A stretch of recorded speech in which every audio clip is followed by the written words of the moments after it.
Aujourd'hui, on vous montre comment bien choisir vos ustensiles de cuisine.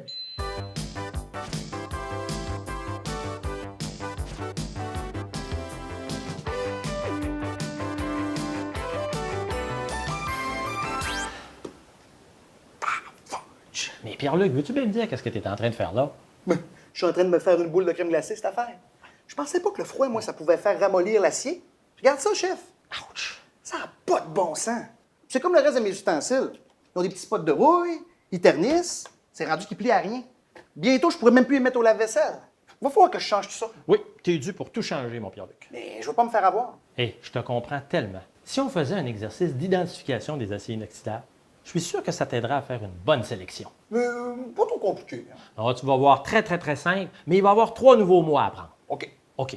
Alors, commençons avec ces quelques exemples que j'ai apportés. On a une cuillère à thé, une cuillère à soupe et un couteau. Ce qu'il faut savoir, c'est qu'il y a 3 classes d'acier inoxydable qu'on retrouve dans les différents objets situés dans une cuisine. Mais attends une minute. J'étais sûr, moi, que acier inoxydable, c'était la classe. C'est vrai que quand on achète un produit, sur la boîte, il y a très peu d'informations. C'est écrit acier inoxydable ou acier inoxydable de très haute qualité. Effectivement, sur les boîtes, là, il n'y a pas grand-chose d'inscrit. Et devant ce message plein de confusion, on ne se questionne pas, on achète ce qu'on trouve de plus beau, de mieux emballé. Hey Pierre-Luc, te rappelles-tu combien ça prend de chrome pour être inoxydable? Ben oui, 12 chrome. Alors 12 de chrome, c'est le minimum.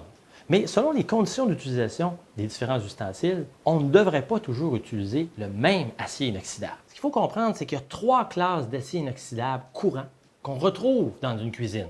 On a ferritique, austénitique et martensitique. Donc, si j'ai bien compris, frénétique, austérité, martinique. C'est à peu près ça. Ce qu'il faut retenir, c'est que lorsqu'on ajoute du carbone, du nickel, du manganèse ou du molybdène, on va changer les propriétés de l'acier inoxydable, ce qui va donner naissance à une nouvelle classe. Ah, fait que c'est comme une soupe. Dans le fond, je peux changer les ingrédients de ma soupe, mais ça va demeurer une soupe. Pareil pour les aciers inoxydables. On change les différents éléments d'alliage, ce qui nous donne une différente classe d'acier inoxydable. Si on avait un spectromètre à émission optique, on pourrait savoir exactement la composition chimique de ces différents ustensiles. Mais comme personne n'a de spectromètre à émission optique à la maison, Ah, Simon, voyons donc, c'est sûr que tu as un spectromètre à la maison. ça m'a déjà tenté, là, mais ça ne rentrait pas dans mon coffre de charge. Les techniciens et les techniciennes en métallurgie opèrent et calibrent les spectromètres à émission optique, ce qui leur permet de mesurer la composition chimique des différentes pièces. Ce qu'on va faire, c'est qu'on va placer la pièce sur le statique, on va exciter l'échantillon pendant quelques secondes, ce qui va nous permettre d'obtenir la composition chimique des différents éléments. Hey, mais on fait quoi quand on n'a pas de spectromètre? Ce qu'on va faire, c'est qu'on va agir de façon un peu plus futée. On va se servir tout simplement d'un aimant, comme celui-ci. Comme la babelle là, sur le frigo pour coller les dessins des enfants. Dans nos 3 classes d'acier inoxydable, certains sont magnétiques, d'autres non.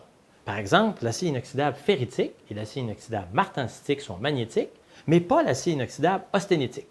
Alors, si j'approche cet aimant de cette cuillère et qu'il n'y a aucune attirance, j'ai donc quelle sorte d'acier inoxydable, Pierre-Luc? Ça, c'est ferré, ça, c'est martin. Austénétique. Oui, exactement, Pierre-Luc, bien joué. Merci. OK, alors ce que ça veut dire, c'est que dans cette pièce, j'ai 18 chrome et 8 nickel minimum. Cela va nous permettre d'avoir une excellente résistance à la corrosion, au ternissement, en plus d'avoir de très bonnes propriétés mécaniques. Dans le fond, un peu comme cette boîte-là. On a 18 chrome, 10 nickel. Ça ressemblerait à ça. Oui, est-ce que tu veux faire le test de l'aimant? Avec plaisir. Est-ce que c'est magnétique? C'est pas magnétique. Tu vois, c'est très simple. Avec 2 chiffres et un aimant, on a réussi à s'orienter et déterminer que c'était un acier inoxydable austénitique. Pas pire, hein? Il y a de quoi être fier. Continuons avec cet autre exemple, ce couteau. Alors, un couteau, il faut pouvoir l'aiguiser, Pierre-Luc.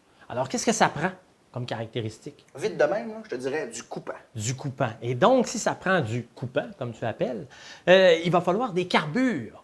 Et si on veut aiguiser des carbures, il va falloir rajouter un élément. Ça s'appelle le carbone. Alors, lorsqu'on ajoute du carbone dans un acier inoxydable, on fabrique un acier inoxydable martensitique. C'est un acier qui est extrêmement dur, qui a de très bonnes propriétés mécaniques et qui possède un excellent flex, une limite élastique élevée. Un peu comme les bâtons de hockey, si tu vois ce que je veux dire. Quand tu me parles en hockey, je comprends. Alors, c'est définitivement un acier inoxydable martensitique parce qu'il est magnétique en plus. Voilà.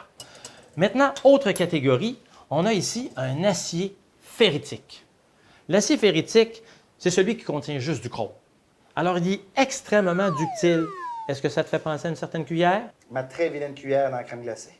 Et si on veut s'assurer que c'est un acier inox ferritique, on n'a qu'à utiliser un aimant.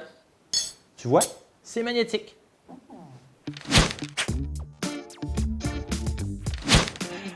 Blablabla.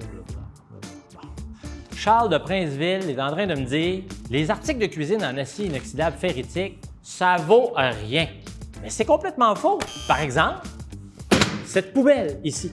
Cette poubelle est un objet utile, mais aussi décoratif. Tout le contour est fait d'acier inoxydable ferritique, qui est magnétique, et le couvert est fait de plastique, qui ne corrodera certainement pas. Hey, regarde Pierre-Luc, je t'ai amené plein de beaux exemples. Alors, j'ai un couteau, un autre couteau à légumes cette fois, et une râpe. Alors, à quelle classe tu penses que ça appartient? Ça, c'est martensitique. Ça devrait être magnétique. Veux-tu nous le vérifier? Bingo. C'est magnétique. On a besoin d'un bon tranchant, d'excellentes propriétés mécaniques, d'une bonne dureté. Alors, c'est martensitique. Autre catégorie. On a une passe, une cuillère, un pressail et un thermos. Ça serait quelle classe selon toi? Ben, je trouve qu'ils ont un beau revêtement. Je trouve Oui. qu'ils ont l'air en bon état. Donc, je te dirais austénitique. Alors, il faut vérifier maintenant avec l'aimant, ça ne devrait pas être aimanté. En effet. Aucune attirance. Aucune attirance. Donc, c'est bien de l'acier inoxydable austénitique, un bel éclat de surface, très haute résistance à la corrosion également. Et finalement, notre dernière classe, j'ai amené un contenant tout usage, une tasse à mesurer et une cuillère. Quelle classe est-ce que ça appartient? On dirait que la qualité n'est pas super. Hein? Oui. Ça, c'est ferrinétique. Presque. Ferritique. C'est ça que je disais. Ah, OK. Et si tu fais le test du magnétisme? Oui, alors c'est bien magnétique, donc c'est bien une classe ferritique. Et c'est l'acier qui contient que du chrome, donc résistance à la corrosion qui est bonne, mais c'est vraiment les propriétés mécaniques qui sont moindres. Simon, tu m'as convaincu. Je pars de ce pas m'acheter un nouvel ensemble d'ustensiles en acier inoxydable austénitique. En ce qui concerne les couteaux, je vais y aller avec un acier inoxydable martensitique avec plein de beaux carbures. Je veux que ça coupe. Excellent choix. Puis, c'est quoi déjà la procédure? Rappelle-toi, première chose qu'on fait, c'est qu'on regarde sur la boîte s'il n'y aurait pas des indications intéressantes sur l'alliage. Est-ce que tu vois quelque chose d'intéressant là-dessus? Aucun chiffre concernant l'alliage. Aucun. Maintenant, on fait le test du magnétisme. Non, c'est attiré en pas de bon sens. Donc, ça veut dire que c'est quel type d'alliage? Ferritique. Ferritique, exactement. Simon? Oui. Je peux-tu t'emprunter ton aimant? Écoute, Pierre-Luc, je te le donne. Ah, Oui, ça me fait plaisir. merci. Hey, combien de boules? Juste ça, ça va être correct.